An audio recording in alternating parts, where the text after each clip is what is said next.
Hi everyone, good morning. It's Margaret Manning here and welcome to Mornings with 60 and Me. Today's Friday, it's January 20th. So hope you've had a great week. Have you done something fun? Hope you got out and did some really interesting things that brought you joy, and maybe you saw friends, family, maybe you're still working. And I'm sure there's lots of things you're keeping yourself very busy with. It's a beautiful morning here, really bright, and I have a feeling it's going to be a great day. I really think it's going to be a great day for everyone. So I'm sending you all my very best wishes and just hopes that whatever you do today makes you smile. Now I've got my cup of tea this morning. I've got my Puka love tea, which is my rose chamomile and lavender. Yeah, I forgot what was in this tea. It's just so good. I just automatically reach for it. So it's got lavender in it, which is one of my favorite scents. I don't know whether you use lavender. I have a spray that I put on my pillow at night.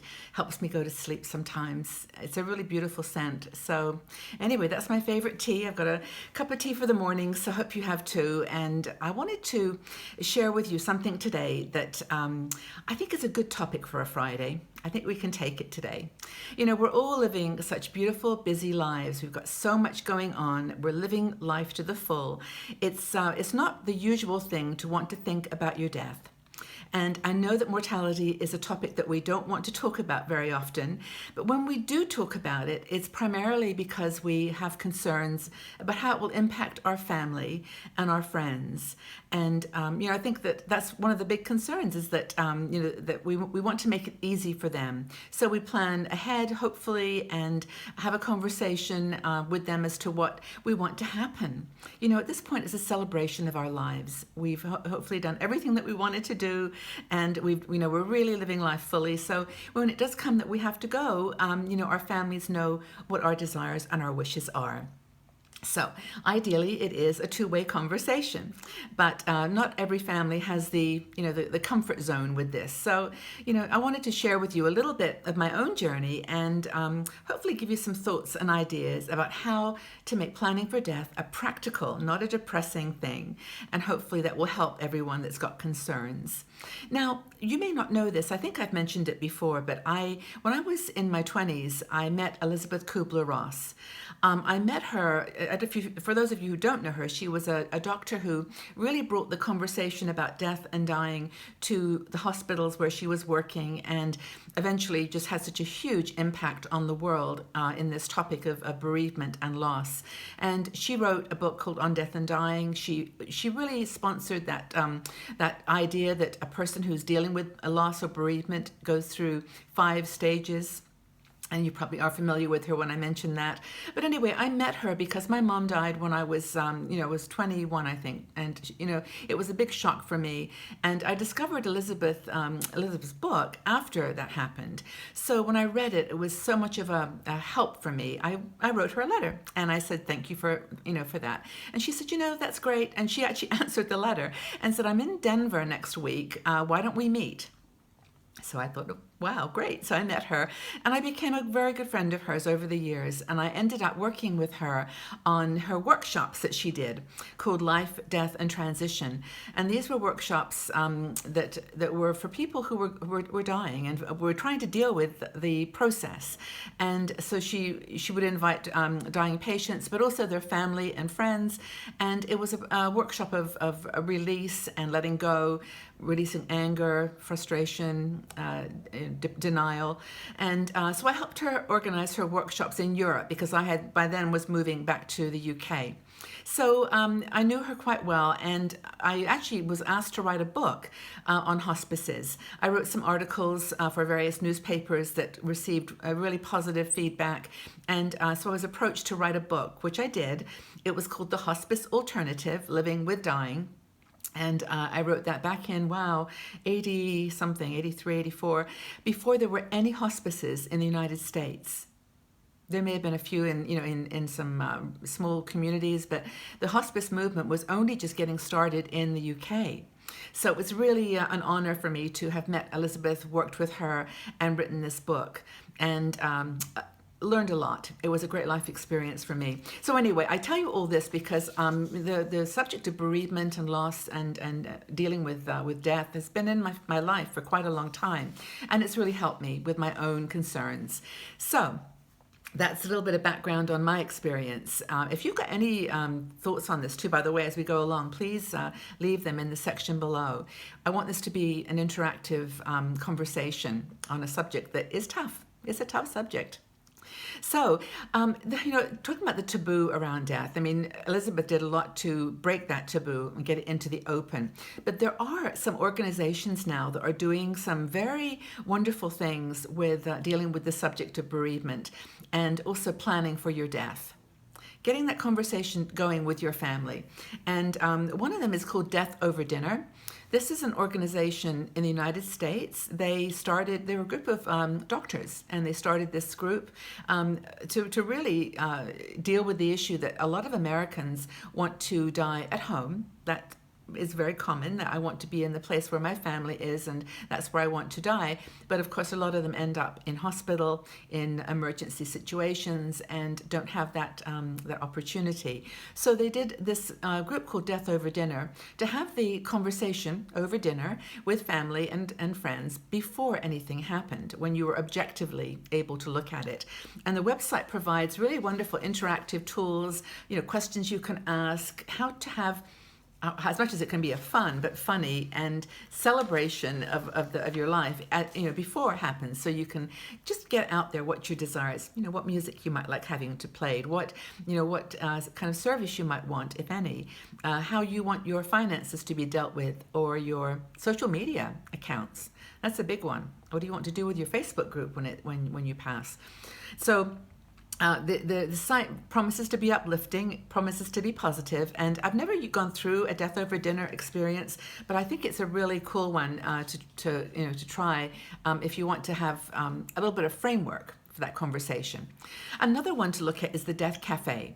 Now, Death Cafe started in the United Kingdom. A man called John Underwood and his mom started it, and it's a similar thing in that they get people together in a cafe over cake with tea, a very British way, or in someone's home, to talk about it in a small group. And of course, people that show up are people that want to share their feelings about death. And I just try to get through maybe some personal situation or some concern, but to have an open conversation, have one where there's a bit of laughter and a bit of,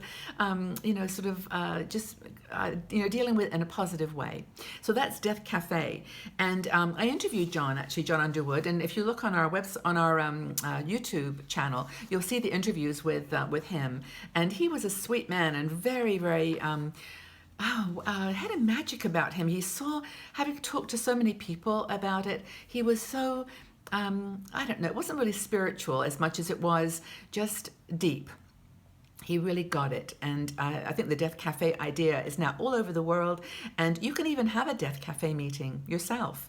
And they provide all the tools, all the details that you'd need to start one yourself, maybe as a meetup. It's an interesting idea, but they actually will support you through having, setting up a Death Cafe in your own town. It's a really cool organization. One thing that a lot of women deal with, that they don't know quite how to approach, is how to plan a funeral. And a lot of women, haven't made it known to their family the simple things. Would you prefer to be buried or cremated? Do you want to have, like Joanna Lumley said, just put me in a cardboard box and put some flowers all over it, and just don't spend a lot of money on it. Just make it for you, for the people that are just saying goodbye. And it's really that. It's not, no reason to be morose and sad. Hopefully you've lived your life the way you wanted, and it's just goodbye for now. In this plane anyway, in this level, it's goodbye. The memories stay with you forever. And I just actually made a note here. I saw a quote that I wanted to read at this point, which I think maybe makes it easy for some people. I know this is a tough conversation, but it was a quote by Mark Twain, and it said, "The fear of death follows from the fear of life. A woman who lives fully is prepared to die at any time." I think that's a really tough quote to really say, yeah, I agree with that. But I think in a way it's true. If you're living your life the way you want, You actually, there's no regrets. I think you then have that, that sort of attitude that you've lived your life in your terms as fully as you could, and now it's time. So anyway, I think that's really cool. Another thing to think about in addition to planning your funeral and paying in advance perhaps for your funeral costs, or at least getting a little insurance policy so your family doesn't have to deal with that reality, is to think about donating organs. Now, I know in the States and other countries of the world, you actually can fill in a little form and have a card that goes with you that says you'd like your organs to be donated. I know that several people in our community have spoken about this. I've read notes saying that that's something they really want to do, and maybe that's a conversation we could have here too. And just, I guess the key thing is to have it in writing, make sure that someone knows what your desire is, unless you live in a country, which you should check, whether by default your organs are donated. I know in France this was the case. I believe it's changing now, but it used to be just the practice that if there was a need, your organs were used. But I think that's being changed. And as I said before, deciding whether you want to be cremated or buried, just simple little piece of paper that says all of this. Deciding where you want to be buried, or for your ashes to be buried. I think it's maybe a local, if you live in a town where there's your family before you has been laid to rest, so that you can do the same. Some people just want their ashes sprinkled around the world, or have a plan, and I think that's just as important. But what kind of what service you want? Do you even want people to show up for your service? I just think it would be, for me personally, I just don't want people sitting in those little seats as, it just all happens. I'd rather just have a party, have my ashes there in a beautiful funky vase with lots of flowers around, and, just something really, really simple, and have people, of course, look at pictures, tell stories, just have a positive experience to this sad time when we've all lived our lives so fully with our families and friends. Of course, it's hard to let go. But I think that's important. Do you want certain music to be played? I'm going for Tina Turner, David Bowie, or something fun, just something that makes people smile. And my son does music, so I think I'd like some of his played too. And just have it personal, make it personal, but certainly not boring and sad. That's for me. That's my way. And choosing who to invite. This is a tough one, but write these things down. If you've got people in your life that you definitely want to be there, people maybe you haven't seen for a while, if it's possible to get them there, or, this is an interesting, I'm going to raise an interesting point here, and that is whether you might want to consider us to stream your funeral, live stream it. We've got Facebook Live now. People with a camera, someone can be there just filming it. And do you know something? I've thought a lot about this. I've asked the community in various formats, do you think that live streaming a funeral is a good idea? And people are either no, absolutely never, or they're, wow, I have to think about that. And I think on balance, I'm okay with it. I am okay with it. And I know this sounds kind of morbid, but I kind of like all of you to be there in a way. I know that sounds really odd to say it, but if anything happened and we were still doing this 60ME party, I think it'd be fun to have. And I know that sounds so strange to say. Maybe I'll change my mind at some point, but right now that's where I'm going with it. Technology, let it share who we are with all the people that matter to us and that are important. And I think there's a few people maybe that I wouldn't want to be there. It's truthful. My son knows about this, and I've shared it with everybody in my family, and it's all good. It's just for everyone to be comfortable, and that's my only desire. So I guess the final point here is, if you haven't done it already, maybe it's time to write this all down. There are some really cool sites. There's one is actually a blogger of ours. Her name is Rita Cole. It's called My Affairs in Order. She writes for us as a blogger, and they have a cool little USB that you can buy, and it's not too expensive. You can use it like in your computer to fill in forms, like all the different facts and figures that you might need to educate or to let your family know. And you could check out Rita Cole's articles.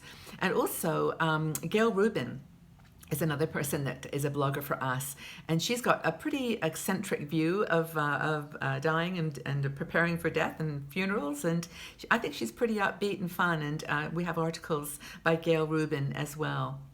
So there's a new site that I've just discovered called Death Goes Digital.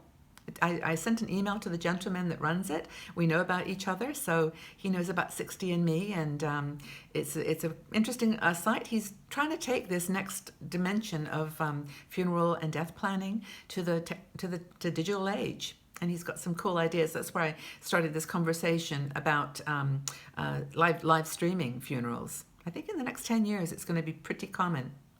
And then again, there's a company called Everplans, which I also know the people indirectly who run that, and it's a good site for planning. So I hope that's been useful.